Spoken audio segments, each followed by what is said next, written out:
விவசாய பெருமக்களுக்கு வணக்கம். நம்ம இன்னைக்கு இந்த காணொளி பதிவில் என்ன பார்க்க போகிறோம்னா, மக்காச்சோளம் சாகுபடியை பற்றி பார்க்க போகிறோம். மக்காச்சோளம் விதைப்பிலிருந்து அது அறுவடை வரைக்கும் என்னென்ன ப்ராசஸ்லாம் பண்ணுவாங்க, அதை எப்படி ஒரு அக்யூரேட்டான, அதை எப்படி ஒரு நல்ல முறையில் ஒரு ரெகுலரான பராமரிப்பில் எப்படி அதை கொண்டு போகிறது, அதை பற்றி தான் நம்ம இந்த காணொளி பதிவில் பார்க்க போகிறோம். ஃபர்ஸ்ட் ஆஃப் ஆல், இப்போ மக்காச்சோளத்தை நீங்கள் நட்டுறீங்கன்னா ஃபஸ்ட்டு ஒரு சட்டி கலப்பை போட்டுக்கோங்க. சட்டி கலப்பை அப்படிங்கிறது பெரிய, அதை இங்கிலீஷில் டிஸ்க் ஃப்ளோ அப்படிம்பாங்க. அந்த டிஸ்க் ஃப்ளோ வச்சு நீங்கள் ஃபஸ்ட் ஆஃப் ஆல் உங்கள் நிலத்தை நல்லா உழுது முடித்தோடனையும் அதுக்கடுத்து நீங்கள் என்ன பண்ணுறீங்கன்னா மோல்டு கலப்பைன்னு சொல்லுவாங்க. அந்த மோல்டு கலப்பை எதை மாதிரி இருக்குன்னா, கண்ட்ரி ப்ளோ, அதாவது நாட்டு கலப்பை பார்த்துருப்பீங்க. நாட்டு கலப்பையில் ஒரே ஒரு கெழு மட்டும் இருக்கும். அந்த மோல்டில் கிட்டத்தட்ட ஒரு 4லிருந்து 5 கெழு வரைக்கும் இருக்கும். அந்த 5 கெழுவை வச்சு நீங்கள் நேராக இப்போ தண்ணி உங்கள் வயலில் இப்போ மழை பெஞ்சுன்னா எந்த வாக்கில் ஓடும். சப்போஸ் இப்போ மழை எங்களுக்கு இப்போ எங்கிட்ட பெய்யுது அப்படின்னா, எங்கள் ஏக்கரில் இப்போ மழை பெய்யுதுன்னா, அந்த மழை இப்போ பெய்கிற மழை கரெக்டாக அது கிழக்கு நோக்கி தான் ஓடும். ஏன்னா அந்த கிழக்க தான் அந்த கால்வாய் பகுதி இருக்குது, கிழக்க தான் அந்த பெரிய ஏரி இருக்குது. அதனால தண்ணி அந்த சைடாக்க போகும். அதனால நம்ம உழவு போடையில், விதைப்பு ஊன்றையிலையும் அந்த மோல்டு ப்ளோ போடையில், அதாவது அந்த மோல்டு கலப்பை அடிக்கையில் நம்ம தண்ணி ஓடுறதுக்கு ஆப்போசிட்டாக நம்ம அந்த கலப்பையை அடிக்கணும். ஆப்போசிட்டாக நீங்கள் அடிச்சிங்கன்னா தண்ணி, சப்போஸ் பெரிய மழை வந்தாலும் விதையை, நீங்கள் ஊன்ற மக்காச்சோள விதையை மோஸ்ட்லி அதிகபட்சம் அரிச்சிட்டு போகாது. ஏன்னா அப்படி அரிச்சிட்டு போனாலும் பாதிப்புகள் கம்மியாக தான் இருக்கும். அதனால் நீங்கள் மழை பெஞ்சு தண்ணி ஓடுற திசைக்கு ஆப்போசிட்டாக நீங்கள் உழவு பண்ணணும். ஆப்போசிட் எப்படின்னா, இப்போ தண்ணி எனக்கு கிழக்க ஓடுதுன்னா நீங்கள் உழவக்கூடிய திசை எந்த திசையாக இருக்குன்னா, வடக்கு மேற்கு திசையில் நீங்கள் உழுகிற மாதிரி இருக்கணும். சரியா? நீங்கள் அப்படி உழுதிங்கன்னா உங்களுக்கு இந்த மண்ணரிமானத்தின் மூலம் விதைகள் அரிச்சு செல்லப்படுவது தடுக்கப்படும். அதற்கடுத்து நீங்கள் இப்போ ஃபர்ஸ்ட் ஆஃப் ஆல் நீங்கள் இப்போ மோல்டு போட்டு நல்ல விதை ஊன்றதுக்கு, இப்போ சப்போஸ் எல்லா விவசாய பெருமக்களுக்கும் இப்போ நான் ஒரு வீடியோ போட்டேன்னா, அந்த விவசாய பெருமக்கள் என்ன கேட்குறாங்கன்னா, இது நீங்கள் என்ன ரகம் போடுறீங்க அப்படின்னு தான் கேட்குறாங்க. ஃபர்ஸ்ட் ஆஃப் ஆல் நீங்கள் என்ன ரகம் அப்படிங்கிறது தெரிஞ்சிருக்கு முன்னாடி நீங்கள் என்ன கிளைமேட்டில் இருக்கீங்க, அதாவது என்ன இடத்துல இருக்கீங்க. கிருஷ்ணகிரி மாவட்டம், கிருஷ்ணகிரி ரீஜன் எல்லாமே நல்லா குளிர் பிரதேசமாக இருக்கும். அதனால் அங்கே ஏற்ற ஒரு ரகங்கள் உரக்கடை மூலம் ரெக்கமெண்டேஷன் பண்ணுவாங்க. இப்போது சவுத் சைடு, தமிழ்நாட்டோட சவுத் சைடு எடுத்துக்கிட்டிங்கன்னா ஃபுல்லாக விதையும் ட்ரை, அதாவது மழையே இல்லாட்டாலும் வறட்சியை எனக்கு இத்தனை மாதம் தாங்கணும், ஒரு மாதம் இல்லைன்னா ஒரு 20 நாள் 25 நாள் விதை முளைச்சி எனக்கு வறட்சியை தாங்குகிற மாதிரி விதையை ட்ரை ரீஜியனில் தருவாங்க. மெயினாக கோயில்பட்டி ரீஜியன் அண்டு தூத்துக்குடி, திருநெல்வேலி அந்த மாதிரி ரீஜியனில் அண்டு ட்ரை கண்டிஷன், மழை பெய்யும். சப்போஸ் மழை இன்றைக்கி பெய்யும், இன்னும் ஒரு 10-15 நாள் கழித்து பெஞ்சாலும் அந்த விதைக்கு எந்த விதமான பாதிப்பும் இல்லாத அளவுக்கு விதை தருவாங்க. அந்த மாதிரி உங்கள் ஏரியாவில் உங்கள் உரக்கடையில் என்ன விதை விற்கிறாங்க, இந்த விதையை பற்றி நீங்கள் நீங்களே அவங்க கொடுக்குற விதையை பற்றி நீங்களே நெட்டில் சர்ச் பண்ணி பார்க்கலாம். நெட்டில் தமிழ்லேயும் சர்ச் பண்ணலாம், இங்கிலீஷ்லேயும் சர்ச் பண்ணலாம். உங்களுக்கு தேவையான, உங்களுக்கு கம்ஃபர்டபுளாக இருக்கக்கூடிய லாங்குவேஜில் நீங்கள் சர்ச் பண்ணி பார்க்கலாம். சர்ச் பண்ணி பார்த்து இந்த விதை நமக்கு சூட்டபிள், என்னென்ன ரெசிஸ்டன்ட், விதையை பொறுத்தளவில் எதிர்ப்புத்தன்மை அதிகமாக இருக்கும். இப்போ ட்ரை கண்டிஷனில் இருக்கக்கூடிய விதைகள் எல்லாமே அண்ட் இந்த புழுக்கள் அட்டாக்கு அந்த மாதிரி இதில் கொஞ்சம் எதிர்ப்பு சக்தி அதிகமாக இருக்கும். அதே மாதிரி விதையில் இப்போ மக்காச்சோளத்தை எடுத்துக்கிட்டிங்கன்னா, மெயினாக எல்லா ஏரியாலையும் விற்கக்கூடிய விதைகள் என்னென்னா, விதைகள் நிறையா பிராண்ட் இருக்குது. பட்டு எல்லா பிராண்டும் இப்போ என்ன பண்ணுறாங்கன்னா, அந்த மக்காச்சோளத்தில் மெயினான பாதிப்பு ஒன்று பன்னிகள் அட்டகாசம், அதாவது காட்டு பன்றிமாங்க, அது அட்டகாசம்.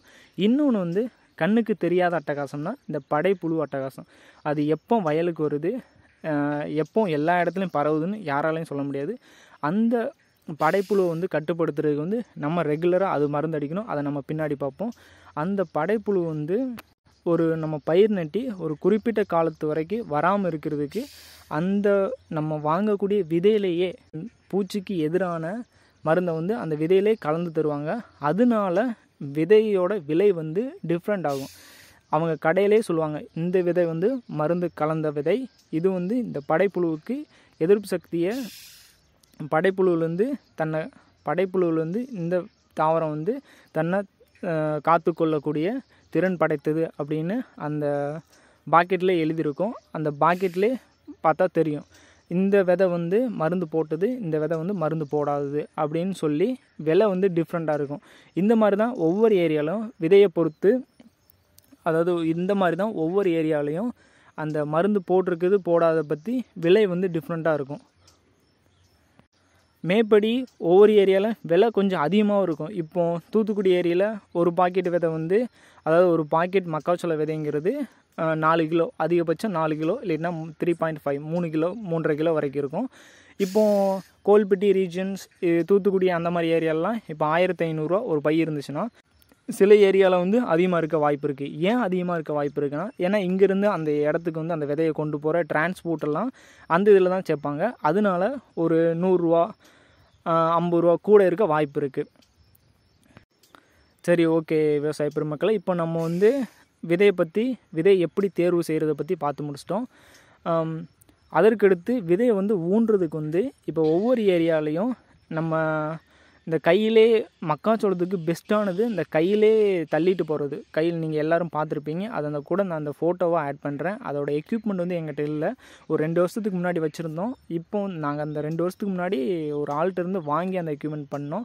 ஆனால் இப்போ வந்து அந்த எக்யூப்மெண்ட் எங்கிட்ட கிடையாது. ஆனால் அந்த எக்யூப்மெண்ட்டு நான் ஃபோட்டோ வந்து இதில் ஆட் பண்ணுறேன் பாருங்கள். இந்த எக்யூப்மெண்ட்டில் நம்ம மக்காச்சோள விதையை போட்டுட்டு ஆனால் இந்த எக்யூப்மெண்ட்டுக்கு மெயினாக என்ன தேவைன்னா புழுதி தேவை.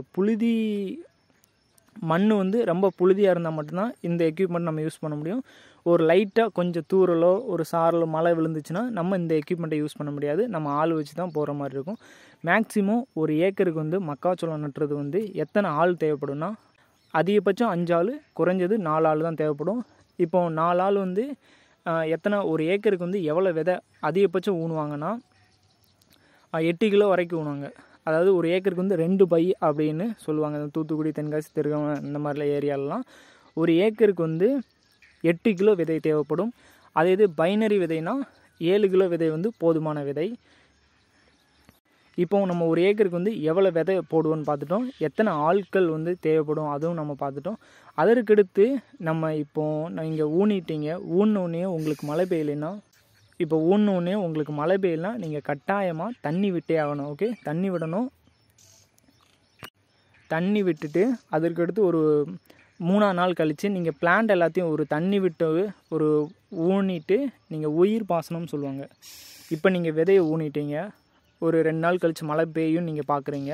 சப்போஸ் மழை பெய்யலை, அந்த பருவங்கள் கடந்த போகுது அப்படின்னா நீங்கள் வெயிட் பண்ணக்கூடாது, கண்டிப்பாக தண்ணி விடணும். இந்த தண்ணி விடுறது அப்படிங்கிறது தோட்டம் வச்சுருக்கிறவங்களுக்கு, அதாவது கிணற்று பாசனம் வச்சுருக்கிறவங்க தண்ணி விடலாம். மற்றபடி மானாவரியில் வச்சுருக்கிறவங்க ஒன்றும் பண்ண முடியாது. அவங்க மழையை நம்பி மட்டும்தான் இருக்க முடியும். வேறு ஆப்ஷன் வந்து அவங்களுக்கு கிடையாது. அதான் அந்த தோட்டம் அண்டு கிணற்று பாசனம் வச்சுருக்கவங்க கண்டிப்பாக தண்ணி விடணும். தண்ணி வசதி இருக்கிறவங்க கண்டிப்பாக தண்ணி விட்டாகணும். தண்ணி விட்டுட்டு ஒரு 7 நாள் 8 நாள் வந்து பிளான்ட் அப்சர்வ் பண்ணுங்கள். இப்போ நான் ஒரு வீடியோ இதில் காமிக்கிறேன். எங்கள் பிளான்ட் வந்து கரெக்டாக நாங்கள் ஊனி ஒரு 12 நாள்லேருந்து 13 நாள் வரைக்கும் இருக்கும். இந்த நாளில் எங்களுக்கு என்ன பாதிப்பு செடியில் இருக்குது பாருங்கள். இந்த வீடியோ நான் உங்களுக்காண்டி தான் பதிவு பண்ணுறேன். இதில் வந்து ஒரு சின்ன பச்சை கலரில் ஒரு புழு இருக்கா, இந்த புழு வந்து செடியெல்லாம் பாதிக்குது. இது வந்து நான் ஏக்கரில் ஃபுல்லாக அப்சர்வ் பண்ணதில் எல்லா ஏக்கர்லையும் இல்லை, ஒரு சில இடத்துல மட்டும் இருக்குது. இப்போ ஒரு இடத்துல ஒரு 10 செடியில் இருந்தேன்னா கொஞ்சம் தூரம் தள்ளி இன்னொரு 10 செடியில் இருக்குது. இது வந்து கூடிய சீக்கிரத்தில் இந்த மாதிரி புழு இருந்துச்சுன்னா கூடிய சீக்கிரத்தில், அதாவது ஒரு 2 நாள் 3 நாள்லேயே தோட்டம் ஃபுல்லாக வந்துடும். அதனால நீங்கள் என்ன பண்ணுறீங்கன்னா, இதற்கும் நீங்கள் ரெக்கமெண்டேஷன் கண்டிப்பாக ஒரு டோசேஜான மருந்து வந்து நீங்கள் கொடுத்தாகணும். மேக்ஸிமம் சின்ன பயிருக்கு வந்து கோரஜன் மருந்து வந்து கொடுக்கக்கூடாதுமாங்க. ஆனால் நீங்கள் இதுக்கு வந்து நீம் ஆயில் யூஸ் பண்ணலாம். கோரஜனும் மிக்ஸ் பண்ணி நீங்கள் யூஸ் பண்ணலாம். நீம் ஆயில் வந்து யூஸ் பண்ணுறது பெஸ்ட்டு. கொடுத்து நீங்கள் இதை வந்து கண்ட்ரோல் பண்ணிடணும். இல்லைன்னா செடி ஃபுல்லாக வந்துடும். இது வந்து எங்கள் ஏரியாவுக்கு இந்த மாதிரி ஒரு பாதிப்பை இந்த சின்ன செடியில் நான் இப்போ தான் பார்க்குறேன். ஏன் இந்த பாதிப்பு வந்து எங்களுக்கு இப்போ வந்திருக்குன்னா, ஏன்னா நாங்கள் வந்து பட்டங்கள் தவறி நட்டுறோம். பட்டங்கள் தாண்டி, அதாவது நாங்கள் என்ன பட்டத்தை வந்து எய்ம் பண்ணி நட்டுறோன்னா, கார்த்திகை பட்டத்தில் நட்டுறோம். கார்த்திகை பட்டத்தில் நட்டுறதுனால கண்டிப்பாக எல்லா பயிர்களும் பெருசாக வந்திருக்கும். ஏன்னா இந்த மழை காலத்தை பொறுத்தவரை எல்லா பயிர்களும் பெருசாக வந்திருக்கும். எங்களுக்கு வந்து மழை பின்தங்குறதுனால நாங்கள் வந்து சரி ஒரு ஏக்கர் வந்து சும்மா போட்டிருந்தோம். அதனால அந்த ஏக்கரில் இப்போ மக்காச்சோளம் நட்டுறோம். அந்த மக்காச்சோளத்துக்கு வந்து அதிகமான புழுக்கள் வந்து வர வாய்ப்பு இருக்குது. இப்போ நீங்கள் நார்மலான பட்டத்தில் மக்காச்சோளம் போட்டிங்கன்னா, அதாவது சவுத் சைடு தமிழ்நாட்டோட சவுத் சைடில் நார்மலான பட்டத்தில் நீங்கள் மக்காச்சோளம் போட்டிங்கன்னா, மக்காச்சோளத்துக்கு ஒரு களைக்கொல்லி மருந்து, 2 பூச்சிக்கொல்லி மருந்து, சில ஏரியாலாம் ஒரு களைக்கொல்லி மருந்து, ஒரு பூச்சிக்கொல்லி மருந்து, ஒரு களை எடுப்பாங்க, களை எடுப்பாங்க, இவ்வளோ தான் பண்ணுவாங்க. ஆனால் நீங்கள் பட்டம் தவறி போட்டிங்கன்னா கண்டிப்பாக பூச்சி நோய்களை அப்சர்வ் பண்ணிக்கிட்டே இருக்கணும். ஏன்னா அதிகமான பூச்சிகள் உங்கள் வயலுக்கு வந்து வர வாய்ப்புகள் அதிகமாகவே உள்ளது. அதனால இங்கே பாருங்கள், நாங்கள் நட்டி ஒரு 12 நாள் தான் இருக்கும். 12 நாள்லேயே இந்த மாதிரி புழுக்கள் வந்து பாதிப்புகள் செடியில் வந்து இருக்குது. அதனால நீங்களும் உங்கள் வயலில் பட்டங்கள் தவறி, இந்த பயிருன்னு இல்லை, மக்காச்சோள பயிருன்னு இல்லை, எந்த பயிர்னாலும் பட்டங்கள் தவறி நீங்கள் நடும்போது கண்டிப்பான அதிகமான பூச்சிகள் வந்து வர வாய்ப்பு உள்ளது. அதனால் அந்த பூச்சிகளை வந்து கண்ட்ரோல் பண்ணுறதெல்லாம் ரொம்ப ஈஸி. இப்போ எங்கள் வயலில் வந்திருக்குல்ல, இது நான் கரெக்டாக இன்னும் ஒரு 10 நாள், ஒரு 5 நாள் கழித்து எடுத்து போடுறேன் வீடியோ. அதையும் நீங்கள் பாருங்கள். கரெக்டாக அந்த புழுக்கு மருந்து அடித்தனால பெர்ஃபெக்டாக நான் அந்த மருந்து அடிக்கிற வீடியோவும் நான் இதில் அப்லோடு பண்ணுவேன். நீங்கள் அதையும் பார்த்து மக்காச்சோளத்தோட பராமரிப்பை நீங்கள் தெரிஞ்சுக்கலாம். இப்போ நம்ம விதை ஊன்றது அதெல்லாம் பார்த்து முடிச்சிட்டோம். அதுக்கடுத்து இந்த மக்காச்சோளம் ஊனி ஒரு 12 நாளில் என்ன பாதிப்பு வரும், அதுக்கடுத்து கிணற்று பாசனம் உள்ளவங்க நீர் பாய்ச்சணும் அப்படின்னு நம்ம கண்டிப்பாக சொல்லியிருப்போம். மானாவாரி வந்து அவங்களுக்கு வந்து சாய்ஸ் இருந்தால், நீங்கள் பக்கத்தில் ஏதாவது ஏரி குளங்கள் இருந்ததுன்னா நீங்கள் உங்களோட வாய்ப்பை பொறுத்து நீங்கள் அதை பயன்படுத்திக்கொள்ளலாம். கரெக்டாக இப்போ சவுத் சைடு, அதாவது தமிழ்நாட்டில் இப்போ நம்ம என்ன, அதற்கடுத்து இப்போ சவுத் சைடில் தமிழ்நாட்டில் அதிக அளவில் மக்காச்சோளத்துக்கு வந்து என்ன உரங்கள் வந்து இடுறாங்கன்னா, இப்போ நார்மலாகவே நம்ம ஒரு ஏக்கர் மக்காச்சோளம் நட்டினோன்னா ஒரு ஏக்கருக்கு நம்ம நார்மலாக மக்காச்சோள விதை ஊனோன்னா, அந்த மக்காச்சோளம் விதை வளர்ந்து ஒரு 30-35 நாளில் ஒரு யூரியா தூவும். ஆல்ரெடி மக்காச்சோளம் ஊன்றவங்க இப்போ அதற்கடுத்து நம்ம மக்காச்சோளத்துக்கு என்ன உரம் போடணும், எந்த பருவத்தில் போடணும், எப்போ போடணும், அண்டு எவ்வளோ உரம் போடணும், அதை பற்றி நம்ம இப்போ பார்க்க போகிறோம். இப்போ வந்து மக்காச்சோளத்தை பொறுத்தவரை நாங்கள் ஊனி கரெக்டாக ஒரு 3ஆவது நாள் 4ஆவது நாளில் மழை பெஞ்சது. மழை பெஞ்சோடனே செடி வந்து கரெக்டாக ஒரு 5 சென்டிமீட்டர் 6 சென்டிமீட்டரில் வந்தது. 6 சென்டிமீட்டரில் வந்தோடனையும் அதற்கடுத்து திருப்பி மழையே பெய்யலை. அதனால நாங்கள் ஒரு 5 நாள் கழித்து நாங்கள் தண்ணி விட ஆரம்பிச்சிட்டோம். தண்ணி விடையில் நாங்கள் என்ன பண்ணோம், ஏன்னா நாங்கள் அடி உரம் வந்து போடலை. அடி உரம் நார்மலாக எல்லா விவசாய பெருமக்களும் டிஏபி உரங்கள் வந்து அடி உரமாக போடுவாங்க. நாங்கள் வந்து டிஏபி உரம் வந்து கேட்டோம். ஆனால் டிஏபி உரம் வந்து எங்களால் போய் எடுக்க முடியல. அதனால் ஒரு காரணத்தினால பக்கத்து தோட்டத்தில் ஒரு நண்பர் வந்து பாக்டம்பாஸ் வச்சுருந்தார். அதாவது ரெட்டை யானை அப்படின்னு சொல்லுவாங்க. அந்த பாக்டம்பாஸை எடுத்து நம்ம பாக்டம்பாஸும் அடி உரமாக போடலாம், டிஏபி நம்ம அடி உரமாக போடலாம். அதனால் பாக்டம்பாஸ் வந்து நாங்கள் வந்து விதைச்சி விட்டோம். நீங்கள் அந்த வீடியோவில் அங்கே தெரிகிறாருல, அவர் தான் எங்கள் அப்பா. அவர் தான் இப்போ வந்து பாக்டம்பாஸ் வந்து விதைச்சிக்கிட்டு இருக்காரு. அதான் நாங்கள் தண்ணி விடுறதுக்கு முன்னாடி, அதாவது பாக்டம்பாஸ் விதைச்சிக்கிட்டே பின்னாடியே நாங்கள் தண்ணி விட்டுறோம். அதனால நீங்கள் ஃபஸ்ட் ஆஃப் ஆல் நீங்கள் அடி உரம் போட்டிங்கன்னா இந்த மாதிரி பாக்டம்பாஸ் வந்து தண்ணி விடையில் விதைக்க வேண்டாம்.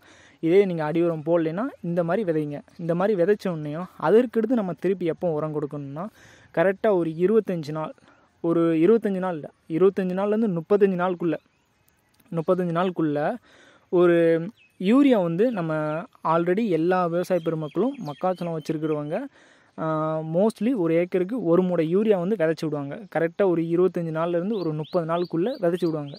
அதுக்காண்டி இப்போ எல்லா விவசாய பெருமக்களும் என்ன பண்ணுறாங்கன்னா, இப்போ 25ஆம் நாள், அதாவது ஒரு 30ஆம் நாள்லேயே மெயின்லி படைப்புழு வந்து எல்லா வயல்லையும் வந்துடுது. அதனால விவசாய பெருமக்கள் என்ன பண்ணுறாங்கன்னா, அந்த படைப்புழுவை கண்ட்ரோல் பண்ணுறதுக்காண்டி மருந்து கடையில் வாங்கிட்டு அதாவது இந்த யூரியா மூட நம்ம விதைச்சி விடுறதுக்கு பதிலாக நேனோ யூரியா அப்படிங்கிற ஒரு பாட்டில் இருக்குது. இந்திய உழவர் உர கூட்டுறவு நிறுவனத்தின் சார்பாக நேனோ யூரியா அப்படிங்கிற ஒரு பாட்டில் வந்து எல்லா கூட்டுறவு சொசைட்டி அண்டு எல்லா உரக்கடையிலையும் கொடுத்துருக்காங்க. அவங்க வந்து இப்போ விவசாய பெருமக்கள் அந்த பாட்டில் வாங்கிட்டு வந்து நம்ம இப்போ அந்த படைப்புழுவை கண்ட்ரோல் பண்ணுறதுக்கு மருந்து வாங்கி வச்சுருப்போம்ல, இந்த மருந்தும் அந்த நேனோ யூரியா மருந்தும் ரெண்டையும் மிக்ஸ் பண்ணி ட்ரோன் மூலிமா எல்லா விவசாய பெருமக்களும் ட்ரோன் மூலிமா கொடுத்துட்றாங்க. ட்ரோன் மூலியம் கொடுத்தோன்னா நம்ம ஒரே செலவில் முடிஞ்சிடும். அதுவும் ஒரு ஏக்கருக்கு வந்து 400 ரூபா தான் ட்ரோனு. இப்போ நீங்கள் மருந்துக்கு செலவு பண்ணுறது காசு இருக்குது, மருந்து தெளிப்புக்கு செலவு பண்ணுற விவசாய பெருமக்கள் நிறைய பேர் இருக்காங்க. மருந்து அடிக்கிறதுக்கே ஒரு ஏக்கருக்கு கிட்டத்தட்ட ஒரு டேங்குக்கு வந்து 60 ரூபாலேருந்து 70 ரூபா வரைக்கும் சார்ஜ் பண்ணுறாங்க. அதுவும் ப்ரைவேட்டு ட்ரோன். இப்போ நான் சொல்கிற ட்ரோன் வந்து இது வந்து ஃபுல் கவர்மெண்ட்டோட ட்ரோன். அதாவது இப்கோ அப்படிங்கிற இந்திய உழவர் உர கூட்டுறவு நிறுவனத்தின் சார்பாக அண்டு ஒவ்வொரு இடத்துலையும் ஒவ்வொரு டிஸ்ட்ரிக்ட், அதாவது ஒவ்வொரு மாவட்டத்துலேயும் ஒரு சில பகுதியில் இந்த ட்ரோன் வந்து கொடுத்துருப்பாங்க. அவங்க வந்து இந்த நேனோ யூரியாவை மிக்ஸ் பண்ணி அடிக்கிறது தான் அவங்களோட மெயினான எய்மு.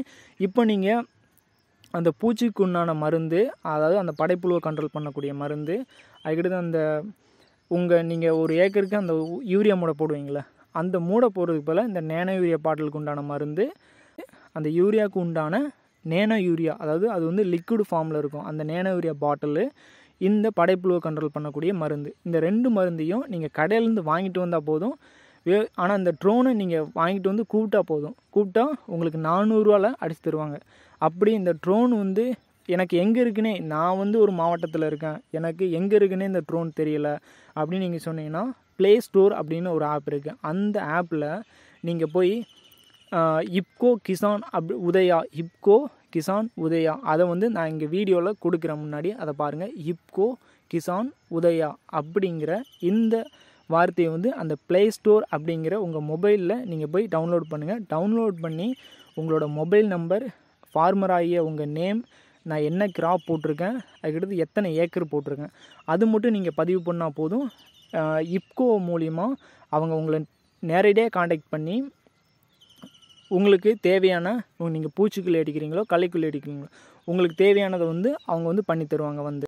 ஓகே, நம்ம இப்போ வந்து என்ன பார்த்தோம், இப்போ பூச்சிக்கொல்லி களைக்கொல்லி அது தெளிக்கிறத பற்றி பார்த்தோம். ட்ரோனை பற்றி கொஞ்சம் பார்த்துருப்போம். விவசாய பெருமக்களுக்கு பயன்பெறும் வகையில் ட்ரோன்கள், அதாவது விவசாய பெருமக்கள் பயன்பெறும் வகையில் ட்ரோனை வந்து தெளிக்கிறத பற்றி பார்த்துருப்போம். அதுவும் இந்த மருந்து தெளிப்பு கவர்மெண்ட் மூலியமாகவே சப்சிடியில் 400 ரூபாய்க்கு அடித்து தர்றதை பற்றி நம்ம இப்போ பார்த்துருப்போம். அதை வந்து எப்படி ரிஜிஸ்டர் பண்ணுறது, இப்போ என் ஏக்கருக்கு எங்கள் மாவட்டத்தில் நான் இருக்கேன், அதை எப்படி நான் வந்து ரிஜிஸ்டர் பண்ணி அடிக்கிறது அப்படிங்கிறத பற்றி பார்த்துருப்போம். அதுக்கு ஒரு ஆப் வேறு சொல்லியிருப்பேன், இப்கோ கிசான் உதயா அப்படிங்கிற ஆப்பை நான் சொல்லியிருப்பேன். அந்த ஆப்பை நீங்கள் டவுன்லோட் பண்ணி உங்கள் பேரே லிஸ்ட்டு எல்லாமே கொடுத்தோன்னா அவங்களே உங்களை காண்டாக்ட் பண்ணுவாங்க. அதை பற்றி நான் சொல்லியிருப்பேன். அதற்கடுத்து ஒரு ஏக்கருக்கு வந்து என்ன உரங்கள் போடுறது, பூச்சிக்கொல்லி அடிக்கிறது, அண்ட் எந்த ஸ்டேஜில் லாஸ்ட்டாக என்ன பண்ணுவாங்கன்னா, லாஸ்ட்டாக வந்து நம்ம வந்து இப்போ ஒரு கிராப் வந்து 45 நாள் 50 நாள் ஆன பயிருக்கு வந்து கண்டிப்பாக மக்காச்சோளத்தை பொறுத்தவரையில் டிஏபி அண்டு பொட்டாஸ் உரம் வந்து, பொட்டாஸ் வந்து நல்லா சிவப்பு கலராக உரம் இருக்கும், அந்த பொட்டாசியும் டிஏபியும் கலந்து அண்டு ஒவ்வொரு பயிரோட வேரில் வந்து வைப்பாங்க. வேறு பக்கத்தில் இல்லை, வேர்லேருந்து ஒரு 5 சென்டிமீட்டர் தள்ளி வேறு பக்கத்தில் போடுவாங்க. அப்படி போட்ட பயிரெலாம் நல்லா கருன்னு சூப்பராக நல்ல மணி பிடிக்கும். உண்மையில் நாங்கள் எங்கள் வயலுக்கு நாங்கள் பண்ணுவோம். அது எங்கள் வயலுக்கு நான் பண்ணுறது மட்டும் பார்க்கல, மோஸ்ட்லி சவுத் சைடில் ஃபுல்லாமே இது பண்ணுவாங்க. நான் சவுத் சைடில் பார்த்ததையும் சொல்கிறேன். எங்கள் வயலில் நாங்கள் என்ன பண்ணுறதை தான் நான் இவ்வளோ நேரமாக ஃபுல்லாக டீட்டெயிலாக சொல்லியிருப்பேன். நாங்கள் இப்போ கூட மக்காச்சோளம் போட்டிருக்கோம், அதை பற்றியும் நான் சில இன்ஃபர்மேஷன் சொல்லியிருப்பேன். பட்டம் தவறி போட்டால் என்ன பாதிப்புகள் ஏற்படும் அப்படின்ட்டு. அடுத்து நம்ம என்ன பார்க்க போகிறோம்னா, மக்காச்சோளம் வந்து எவ்வளோ இடைவெளியில் நட்டணும் அப்படிங்கிறது சில விவசாய பெருமக்கள் வந்து கேட்குறாங்க. அந்த விவசாய பெருமக்களுக்காண்டி மோஸ்ட்லி எல்லா விவசாய பெருமக்களுக்கும் அது தெரிஞ்சிருக்கும். இருந்தாலும் நான் வந்து இதை ஒரு மக்காச்சோளத்தை எவ்வளோ இடைவெளியில் நட்டணும் அப்படிங்கிறத சொல்கிறேன். மக்காச்சோளம் வந்து கரெக்டாக ஒரு நம்மளோட ஒரு அடியில் வந்து நட்டினா போதுமானது. 1 அடி 1.5 அடியில் கூட நீங்கள் நட்டலாம். ஆனால் 2 அடி 3 அடியெலாம் போட்டு நட்டினா அது ரொம்ப லாங்காக போகும். அது வந்து ஏக்கருக்கு விதையும் பிடிக்காது. அண்டு உங்களுக்கு நீங்கள் எக்ஸ்பெக்ட் பண்ணுற அளவுக்கு மகசூலும் இருக்காது. ஏன்னா நீங்கள் கரெக்டாக ஒரு அடி இல்லைன்னா 1.5 அடி போட்டு நட்டி நல்லா மக்காச்சோளத்தை பொறுத்தவரையில் மெயினான பாயிண்ட் என்னென்னா, மக்காச்சோளத்தை பொறுத்தவரை நல்லா பராமரிப்புக்கு மருந்து மட்டும்தான். மருந்து நீங்கள் அந்த பூச்சி படைப்புழுக்கு நீங்கள் மருந்து வந்து இப்போ சில பேர்லாம் 1 தடவை கொடுத்தாலே போதுமாங்க, சில பேர் 2 தடவை கொடுத்தாலும் போதுமாங்க. என்னோடய சக்ஸஷன் என்னென்னா, விவசாய பெருமக்களுக்கு நீங்கள் 3 தடவை கொடுங்க. 3 தடவை கொடுத்தனா 3 தடவை கொடுக்குறது வந்து ரொம்ப சூப்பராக இருக்கும். 3 தடவை கொடுத்தா செடிக்கு சூப்பராக இருக்கும். அதுவும் நீங்கள் 3 தடவை அந்த மருந்து கொடுக்கணும். மேற்படி நேனோ யூரியா வந்து நீங்கள் ஸ்ப்ரே பண்ணியிருக்கணும் உங்கள் வயலில். இப்போ லாஸ்ட்டாக நான் சொன்ன பாயிண்ட் எல்லாத்தையும் ஒவ்வொரு டாபிக் என்னென்ன சொல்லியிருப்பனோ அதை மட்டும் இப்போ சொல்கிறேன். உங்கள் வயலில் மக்காச்சோளம் ஒரு நல்ல பராமரிப்பு, நல்ல மகசூல் வரைக்கும் எனக்கு வரணுன்னா நீங்கள் வந்து என்னென்னலாம் பண்ணியிருக்கணுன்னா, ஃபர்ஸ்ட் ஆஃப் ஆல் நீங்கள் அடி உரம் போட்டிருக்கணும். உங்கள் ஏரியாவுக்கு என்ன விதை வந்து செட் ஆகும் அப்படிங்கிறது கண்டிப்பாக உங்களுக்கு தெரிஞ்சிருக்கணும். அதற்கடுத்து நீங்கள் உங்களுக்கு மழை பெய்யலைன்னா நீங்கள் கண்டிப்பாக தண்ணி விட்டுருக்கணும். களை முக்கியமாக களை வந்து மக்காச்சோளம் பெருசான அப்புறம் களை உள்ளே இருந்தால் பிரச்சனை இல்லை. சிறுசாக இருக்கையில் கண்டிப்பாக ஒரு கை களை எடுத்துருக்கணும். அதற்கடுத்து ஒரு களைக்குழி மருந்து அடிச்சிருக்கணும். அதற்கடுத்து புழு வந்து அதிகமாக இருந்துச்சுன்னா கண்டிப்பாக நீங்கள் 2 டைமு மருந்து அடிக்கிறது ரொம்ப நல்லது. அது இன்னும் அதிகமாக இருந்துச்சுன்னா நீங்கள் 3 டைம் மருந்து அடிக்கிறது நல்லது. அதுவும் ட்ரோன் மூலிமா நீங்கள் அடிக்கிறது ரொம்ப நல்லது. இப்போ மக்காச்சோளம் இப்போ நீங்கள் பார்க்குற இந்த வீடியோவில் நீங்கள் பார்க்குற மக்காச்சோளம்லாம் பெருசாகிடுச்சு. இப்போ எங்கள் ஏரியாவில் மோஸ்ட்லி மக்காச்சோளத்துக்கு வந்து இப்போ ட்ரோன் தான் அதிக அளவில் யூஸ் பண்ணுறாங்க. அதே மாதிரி நீங்கள் எல்லாருமே இந்திய உழவர் உர கூட்டுறவு நிறுவனத்தின் மூலம் வழங்கக்கூடிய ட்ரோன், அந்த ட்ரோன் மூலிமா ஸ்ப்ரே பண்ணி ஒரு ஏக்கருக்கு 400 ரூபா தான் மொத்தமே மருந்து அடிக்கிறது. நீங்கள் அதையும் இந்த ஆப் மூலிமா, இப்போ நான் காமிக்கிற இந்த ஆப் மூலிமா நீங்கள் அதையும் பார்த்து உங்கள் பேர் டீட்டெயிலெலாம் பதிஞ்சு அதுலேயும் நீங்கள் பயன்பெறுங்கள் அப்படிங்கிற ஒரு நோக்கத்தில் இது எல்லா டீட்டெயிலும் நான் உங்களுக்கு சொல்கிறேன். மேலும் விவசாய பெருமக்களுக்கு பூச்சிக்கொல்லி, களைக்கொல்லி, என்ன பூச்சிக்கு என்ன மருந்து அடிக்கிறது, என்ன களைக்கொல்லிக்கு என்ன மருந்து அடிக்கிறது, என்ன பயிரில் உள்ள என்ன களைக்கு என்ன மருந்து அடிக்கிறது, எந்த உரங்களை எதோட மிக்ஸ் பண்ணுறது, நேனோ யூரியானா என்ன, நேனோ டிஏபினா என்ன, பூக்கும் சமயத்தில் நம்ம என்ன மருந்து கொடுக்கணும் பயிருக்கு, அதெல்லாம் பற்றி உங்களுக்கு ஏதாவது சந்தேகங்கள் இருந்தால் நான் கீழே ஒரு காண்டாக்ட் நம்பர் கொடுத்துருப்பேன். அந்த நம்பருக்கு நீங்கள் கால் பண்ணி உங்களுக்கு தேவையான தகவலை வந்து நீங்கள் பெற்றுக்கொள்ளலாம். அனைத்து விவசாய பெருமக்களுக்கும் நன்றி. இந்த வீடியோ உங்களுக்கு பயனளிக்கும் வகையில் இருந்தனா நம்ம சேனலை வந்து சப்ஸ்கிரைப் பண்ணி வச்சுக்கோங்க. இந்த மாதிரி பயனுள்ள வீடியோ அடிக்கடி உங்களுக்கு வரும். அதுவும் இந்த நம்ம வீடியோ போட்ட உடனே உங்களுக்கு வரணுன்னா இந்த பெல் ஐக்கானை நீங்கள் கிளிக் பண்ணி வச்சுக்கோங்க. இந்த காணொளி பதிவு உங்களுக்கு பிடிச்சிருந்தனா உங்களோட ஊர் வாட்ஸ்அப் குரூப், இல்லைன்னா உங்களோட டெலிகிராம், இல்லைன்னா உங்களோட இன்ஸ்டாகிராம் வாட்ஸ்அப் குரூப்பில் நீங்கள் வந்து ஷேர் பண்ணலாம். அனைத்து விவசாய பெருமக்களுக்கும் நன்றி.